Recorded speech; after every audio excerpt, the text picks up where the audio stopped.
Hi everyone, it's me again, Crypto Chum Trader, and welcome to my YouTube channel. So ang aga ko today, 7 a.m. ng Sunday. So i-explain ko lang to para hindi nyo makalimutan yung trade natin sa Light USDT perpetual. Okay? I-dissect natin kung paano ko na-pull out itong trade na to. Kasi as you all know, nag-post ako na gusto ko humabol ng 10k percent PNL for this year. Kaya hinahanap ko yung most volatile na coin. And nakita ko to. Okay? So, i-explain ko sa inyo paano ko siya nakita and paano nyo siya matitrade ng malalim. So, punta tayo sa Telegram. If wala ka pa dito sa community, welcome ka dito. Ayan, dami ng members. And punta ka rin dito sa profile ko. Ito kasi yung Telegram link. And ito yung main group channel. Dito kasi napopost yung mga announcement. Which is hindi mo mababasa sa public pag wala ka dito.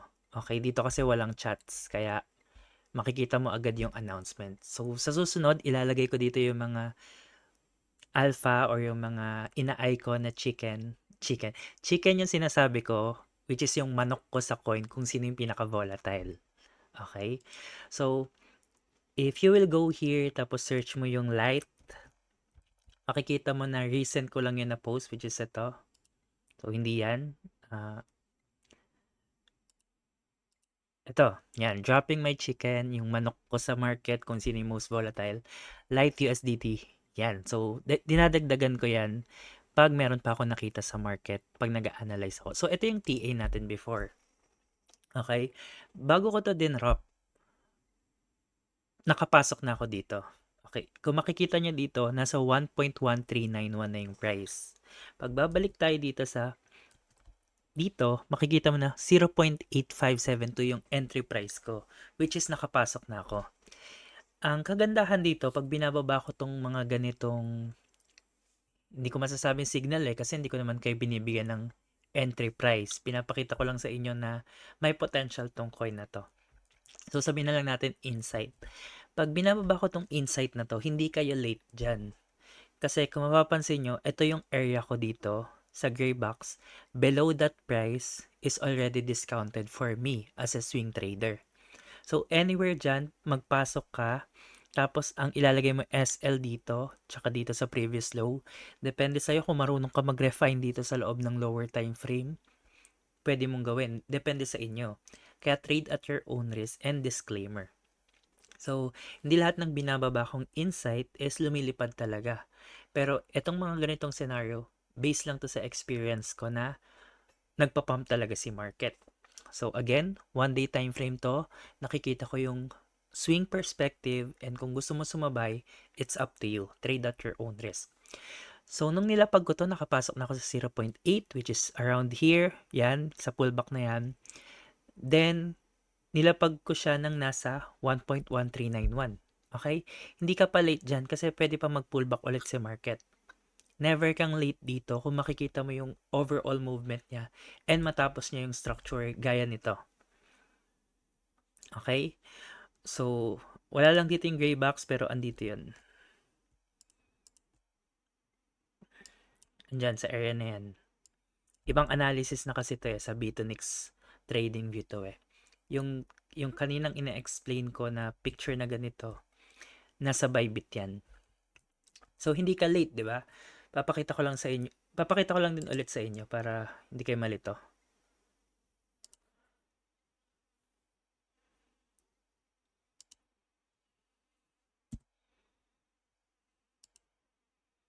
Okay, yun.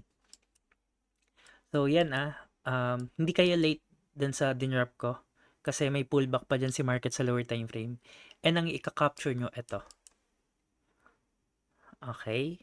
So, I hope makakasabay kayo sa susunod and it depende sa inyo. It depende sa inyo. So, ulit. Nalilito ako. Going back. So, explain na natin bakit natin na-pull out tong trade na to.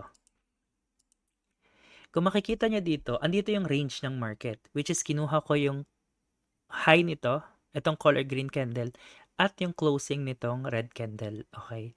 Bakit? Kasi nandyan yung wick niya, yung rejection, tapos biglang pump siya dito. tapos nandiyan siya sa taas, tapos biglang dump siya dito. Etong price na 'to, supposed to be dapat retest 'to, eh, kung dadiretso si price pataas. Pero dahil hindi siya naka-retest, pump dapat yung gagawin niya, hindi siya naka-pump, dumiretso siya pababa, which is nandito.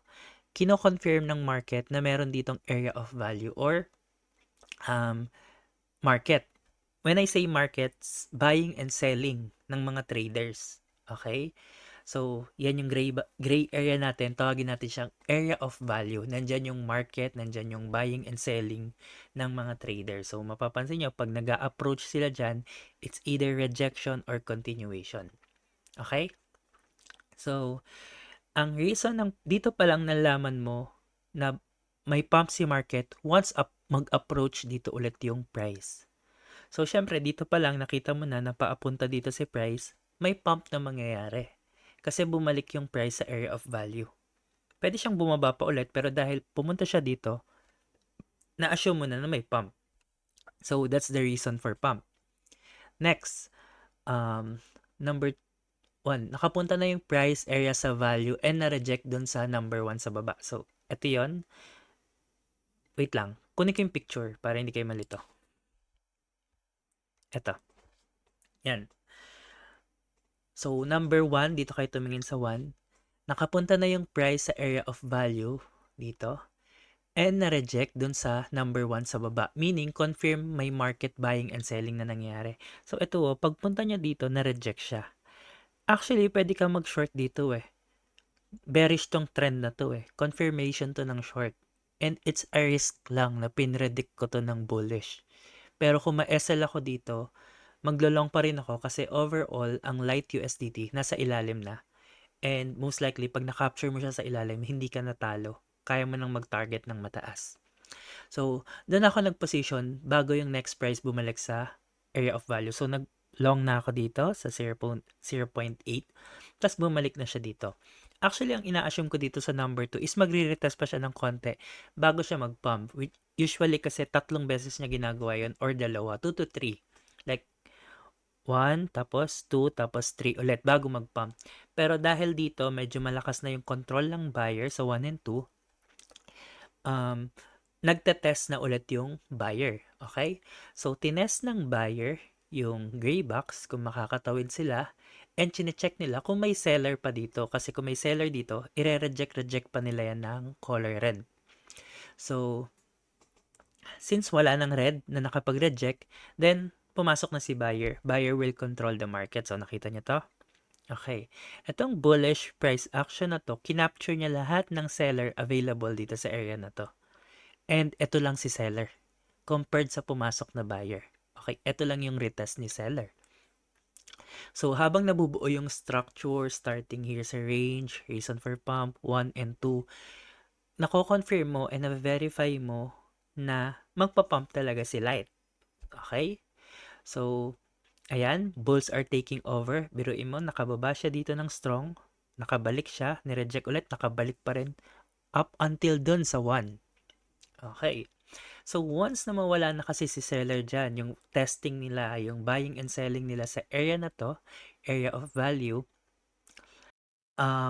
malamang wala nang magsasell dito sa area na to.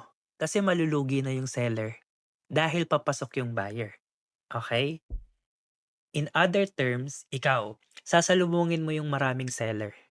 Magbebenta ka. I mean, bibili ka, sasalubungin mo yung maraming seller. Which means, hindi ka magbabay kasi nga, sasagasaan ka ng mga seller. Same thing dito, wala nang willing mag-sell dito kasi sasagasaan sila ng buyer.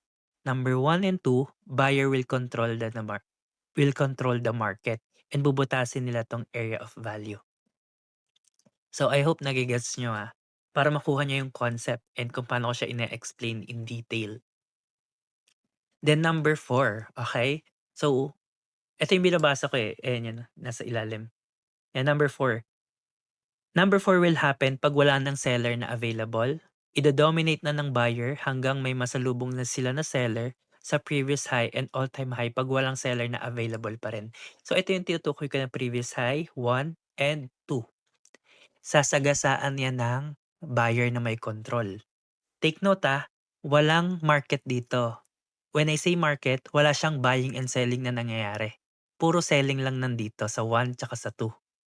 Which means, 'pag yung galing dito sa 1 and 2, dito sa ilalim na malakas yung buyer, in-approach niya yung mga short dito, butas yan, okey? Kung mahina yung selling pressure dito. Which is for sure mahina yan kasi kung malakas yan, ire-reject niya 'tong big candle. Kasi 'pag hindi niya ni-reject yan, bababa yung market. Magkakaroon ng sweep lang sa number 1 or sweep lang sa number 2. Pero 'pag makikita mo kasi 'to sa lower time frame, etong price na 'to, nag-sweep na yan sa 1 tapos bumaba lang ulit, pero kinontrol pa rin ng buyer. Makikita niyo dito. Ito yung 1, ito yung 1.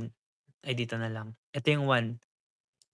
Makikita niyo sa loob na 'to, dito mismo sa yellow box na 'to, na nag-react si seller pababa. Pero dahil malakas si buyer, isang candle lang yung nakita niyo. So 1 hour. Okey, wala diyan. 15 minutes,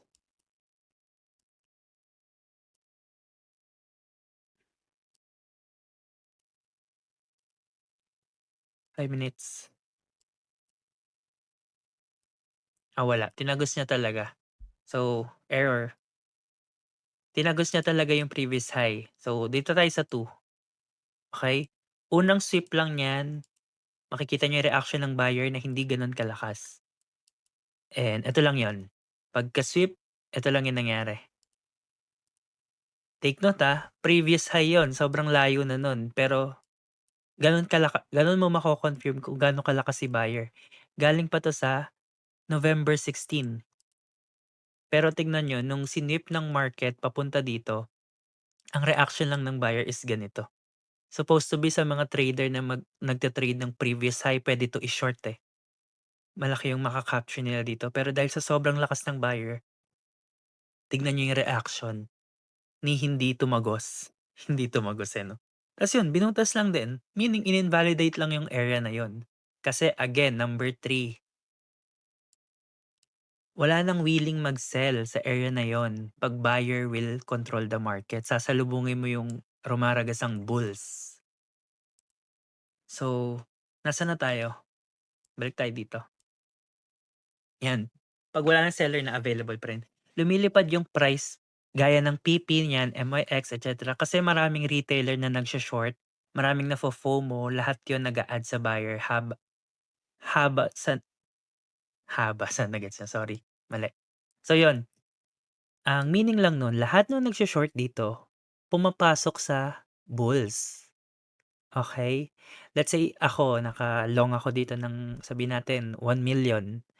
Tas kayo nagsho-short kayo ng mga $20, $50, lahat ng short niyo a-add dun sa 1,000,000 ko na pinalipad ko, okey? Kaya siya nag-a-add ng another gas para lumipad, okey?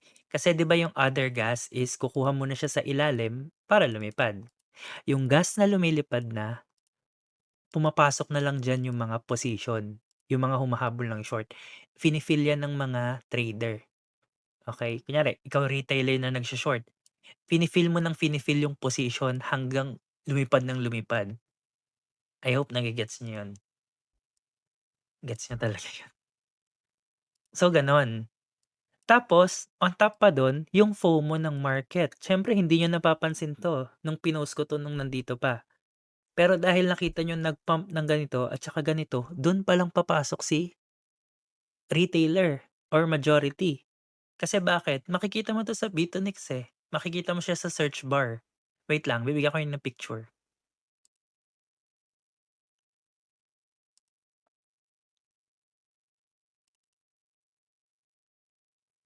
Ayan, makikita niyo sa gainers, 73. 'Di ba 'pag gusto niyo mag-trade ng market, ito agad makikita mo, 'yan. Ayan, makikita mo sa search bar, Light USDT, gainers 73, last time 90% 'yan. Meaning makaka-caught siya ng attention sa market. Ito pa, 61% bago yung soft.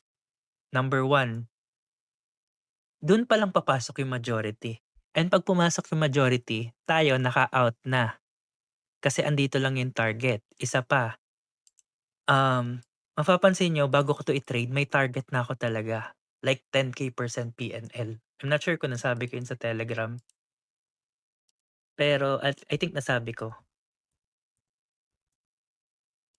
Ayan, let's go habol ako ng 10K% PNL this year. So yun, okey? So, bago pa sila nagpasukan 'yan, nagpapasukan na sila yung FOMO dito. Tayo naka-out na or yung iba na sumabay dito, ako naka-out na. Mali lang 'to, so I think hopefully makahabol pa ako ng ibang 10K% kasi usually sinasakto ko talaga 'yan, eh. Ang mali ko dito is nag-partial kasi ako dito, tapos naka-trail ako sa 10K%, which is hindi pala puwede 'pag nag-partial ka. So lesson learned 'yun, inaral ko 'yun kasi kinulang ako dito ng 9.75%, okey, bago siya mag-10K. Pero okey lang, na-achieve pa rin natin yung target and 'yan. Ayan yung proof na nakapasok tayo sa 0.8572, ito yun. Naka-out tayo sa 0.25701, ayan yun. 0.5 basta dito, sa area na yan. So, I hope na-gets niyo, okey? Yan lang yung structure ko, basic, pero more on understanding sa market kung ano yung ginagawa ng price. So, yun lang. If may question kayo, message niyo lang ako sa Telegram. Magda-drop pa ako ng maraming ganito for this year and next year and hopefully sa Discord. Yes, magkakaroon tayong Discord. Dun ko ilalapag yung mga ganito. Okay? So, goals achieved. Magagawa niyo rin yan. Ang need niyo lang dyan is matinding hold. Okay? Kasi matatakot kayo sa mga pullbacks ng market lalo na dito sa 4 hours time frame.